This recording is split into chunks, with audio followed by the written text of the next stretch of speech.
அனைவருக்கும் இனிய வணக்கங்கள் நண்பரே. ஒரு முக்கியமான தகவல் தான் நீங்களோட ஷேர் பண்ணிக்க போறேன். என்னுடைய நண்பர் ஒருத்தர் போன வாரம் அவரோட ஆதார் கார்டு எடுத்துக்கிட்டு ஒரு மொபைல் நம்பர் வாங்கலாம்னு சொல்லி போறாரு. சிம் கார்டு வாங்குறதுக்கு. ஆனா அங்க போனதுக்கு அப்புறம் சிம் கார்டு அவருக்கு குடுக்க மாட்டாங்கறாங்க. காரணம் என்ன அப்படின்னா, இந்த ஆதார் கார்டோட ஏற்கனவே 9 நம்பர் அட்டாச் ஆயிருக்கு அப்படின்னு சொல்லி சொல்றாங்க.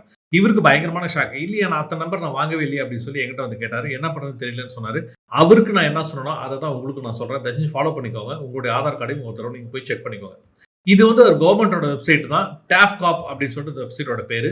அந்த வெப்சைட்டுக்குள்ளார போயிட்டு உங்களோட மொபைல் நம்பர் நீங்க என்டர் பண்ணீங்க அப்படின்னா, இந்த மொபைல் நம்பரோட வேற எத்தன மொபைல் நம்பர் அட்டாச் ஆயிருக்கு அப்படிங்கிற டீடைல்ஸ் எல்லாமே உள்ள வந்துரும். நீங்க அத பார்த்துட்டு நீங்க யூஸ் பண்ணாத மொபைல் நம்பர் அதுல இருக்கு அப்படின்னு சொல்லும்போது, நாட் மை நம்பர் அப்படின்னு இருக்குல்ல, அந்த இடத்துல நீங்க கிளிக் பண்ணீங்க அப்படின்னா, அந்த நம்பர டெலீட் பண்ணிடலாம். டெலீட் பண்ணிற முடியும். சோ இந்த மாதிரி தயவு செஞ்சு நீங்க யூஸ் பண்ணாத மொபைல் நம்பர்ஸ் ஏதாவது உங்க ஆதார் கார்டோட அட்டாச் ஆயிருக்கான்னு அப்பப்போ செக் பண்ண வேண்டியது மிக மிக அவசியம். ஏன்னா சில நேரத்துல லீகலா சட்டப்பூர்வமா சில சிக்கல நீங்க மாட்டிக்கிறதுக்கான வாய்ப்புகள் இது மூலியமா இருக்கு. வாழ்த்துக்கள் உங்களுக்கு சேனலை ஃபாலோ பண்ணிக்கோங்க. மீண்டும் அடுத்த நல்ல வீடியோல சந்திக்கிறேன்.